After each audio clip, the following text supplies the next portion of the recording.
Fala aí, galera, tudo bem? Tudo tranquilo, pessoal? Seguinte, ó, aula de hoje então, romantismo prosa, né? Já falei do romantismo no Brasil, quer dizer, do romantismo de um modo geral e do romantismo no Brasil em relação à poesia, mas o assunto é muito extenso, então eu dividi, coloquei aí a prosa também, tá? Bom, lembrando que quando se fala em prosa, nós falamos aí texto em parágrafo, certo? Então, vamos falar sobre texto em parágrafo, é isso, tá? Não tem mistério não. Vamos lá, agora sim conectei aqui. Bom, já falei com vocês que o romantismo ele tem muito a ver com uma identidade nacional, né? No caso aqui no Brasil, porque começou em 1836, quer dizer, próximo à nossa independência. Só que na prosa, quer dizer, no romance, não tem aquela divisão em primeira, segunda e terceira fases, tá? A divisão vai ser diferente. A propósito, romance é um tipo de texto. Então existe romance romântico, romance realista, romance naturalista. Não é redundante falar romance romântico, tá? Então vou dar uma olhadinha aí nessa divisão. Antes, importante, o que acontece? A burguesia da época, principalmente, ela queria, claro, se divertir, né? Quem não quer, quem não gosta.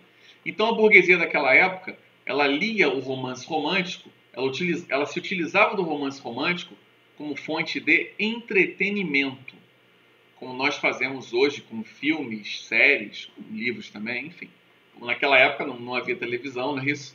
Não havia internet, então um modo aí de diversão realmente era a literatura. O que acontecia? Essa família burguesa normalmente pegava ali o jornal, no jornal vinha uma seção chamada folhetim e a pessoa ia lendo, né, aquela história.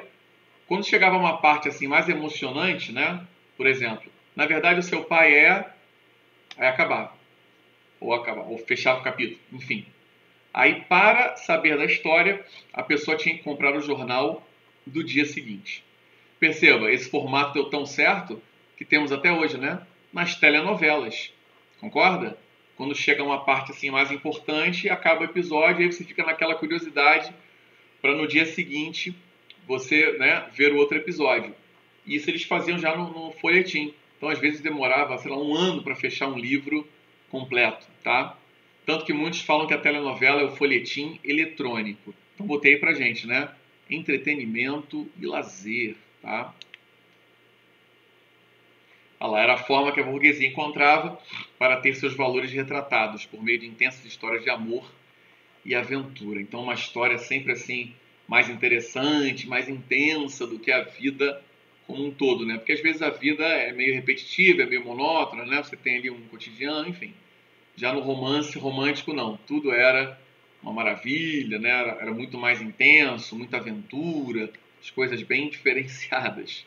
Por exemplo, como é que você normalmente conhece uma namorada, uma paquera? Enfim, nem sei se usa esse termo, né? Paquera, isso é antiga beça, né? Um crush, não é? Enfim, como é que você conhece? De repente alguém te apresentou em alguma festa, não é isso? Você conheceu na sua academia, você conheceu no cursinho de inglês, sei lá. Em um romance romântico, não. E aí, em uma telenovela, né, nós temos isso retratado. Por exemplo, a menina está andando ali distraída, aí vem um carro e quase atropela a menina, o rapaz vê, sai correndo, empurra, e eles caem juntos, um cai por cima do outro, aí já surge aquele clima, né, aquele romance. Percebe? Ou então a menina está sendo distraída, cheia de livros da faculdade, tchau, pessoal, até amanhã. Opa, aí esbarra em alguém, aí o rapaz vem, cata os livros, aí surge aquele clima. Percebem? Então os romances românticos faziam muito esse papel, né? Vamos lá. Um pouquinho do contexto histórico, né? Como eu sempre trabalho. Formação de um reduzido público leitor nos centros urbanos. Pouquíssimas pessoas sabiam ler naquela época. Estou falando no Brasil, no centro urbano, principalmente, claro, em 1836, tá? Então, era um reduzido público, mas pela primeira vez, de fato, a literatura estava ali formando um público, o escritor ele começava a escrever preocupado em agradar a esse público leitor, tá? Então ele paparicava esse leitor. Democratização da literatura. O que significa isso? Com a criação da imprensa, a literatura ela passa a sair de círculos muito fechados de intelectuais e ela passa a chegar à casa dos burgueses, né? Não era para todo mundo realmente, tá? Que eu acabei de falar, né? Com a criação da imprensa, você tem um acesso maior à leitura. Ainda muito reduzido, mas um acesso maior. O folhetim, então, já comentei, né? Era essa válvula de escape de uma vida muito monótona, muito previsível, tá? Até coloquei algo que tem a ver com romantismo, né? Lá, minha expectativa de vida. Claro, isso aqui dentro de uma ótica heteronormativa, né? Então, ó, conheceu a pessoa e tal, né? Teletubbyzinho, filhinho bonitinho, ficaram velhinhos juntos, tá? Eu coloquei um fragmento do José de Alencar, que é um autor de destaque no romantismo, um autor muito importante. Esse fragmento já apareceu em prova da UERJ, inclusive, tá? Acompanhe comigo, se eu faço questão de ler com vocês, porque resume muito o que eu falei. Eu estou de olho aqui no horário, para não ficar muito longo, eu vou dividir, tá? Como e por que sou romancista? Minha mãe e minha tia se ocupavam com trabalhos de costuras e as amigas, para não ficarem ociosas, as ajudavam. Dados os primeiros momentos da conversação, passava-se a leitura e era eu chamado ao lugar de honra. Muitas vezes, confesso, essa honra me arrancava bem a contragosto de um sono começado ou de um folguedo querido. Já naquela idade, a reputação é um fardo e bem pesado. Lia-se até a hora do chá, e tópicos havia tão interessantes que eu era obrigado à repetição. Compensavam esse excesso as pausas para dar lugar às expansões do auditório, o qual desfazia-se em recriminações contra algum mau personagem ou acompanhava de seus votos e simpatias o herói perseguido. Engraçado que até hoje há pessoas na rua que reclamam, né, que brigam com algum ator por eles fazerem um vilão. As pessoas não dissociam, né, muitas vezes a imagem. O cara é um ator. Então aquilo ali é um fingimento, ele não é ruim como o vilão daquela novela, tá? Uma noite, daquelas em que eu estava mais possuído do livro, lia com expressão uma das páginas mais comoventes da nossa biblioteca.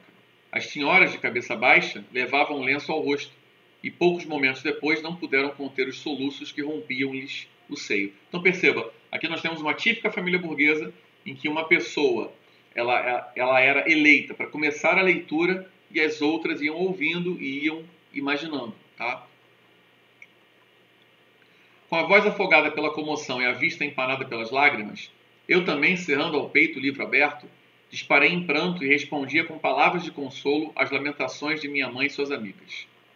Nesse instante, assomava à porta um parente nosso, o reverendíssimo padre Carlos Peixoto de Alencar, já assustado com o choro que ouvira ao entrar. Vendo-nos a todos naquele estado de aflição, ainda mais perturbou-se. O que aconteceu? Alguma desgraça? Perguntou arrebatadamente. Porque o padre chegou e estava o pessoal chorando, né? As senhoras, escondendo o rosto no lenço para ocultar do padre Carlos o pranto e evitar seus remoques nas suas brigas, não proferiram palavra. Tomei eu a mim responder. Foi o pai de Amanda que morreu, disse mostrando-lhe o livro aberto. Compreendeu o padre Carlos e soltou uma gargalhada, como ele as sabia dar, verdadeira gargalhada homérica, né, grandiosa, que mais parecia uma salva de sinos a repicarem do que riso humano. E após esta, outra e outra, que era ele inesgotável, quando ria de abundância de coração, com um gênio prazenteiro de que a natureza o dotara. Ó, finalizando aí o texto. Foi essa leitura contínua e repetida de novelas e romances que primeiro imprimiu em meu espírito a tendência para essa forma literária, o romance, que é entre todas a de minha predileção. Não me animo a resolver essa questão psicológica, mas creio que ninguém contestará a influência das primeiras impressões. Então esse texto é maravilhoso para resumir tudo o que eu falei e para que vocês percebam, não é, o papel do romance romântico para a literatura romântica, obviamente, e para a família burguesa, tá? Em sua esmagadora maioria, repito, esses romances serviam como fonte de entretenimento. E isso depois vai ser criticado pelo realismo. Aliás, algumas telenovelas até hoje são criticadas por conta disso. Como quem diz, tá vendo? A telenovela ela só promove a emoção, não tem reflexão, não tem papel social. Claro, isso é uma discussão gigante, né? Pessoal, na outra aula, então, vou falar sobre os tipos de romances, tá? O romance indianista, o romance histórico, o romance urbano e o romance regionalista. Até daqui a pouco, hein? Vamos que vamos! Tá comprando porcaria de segunda mão!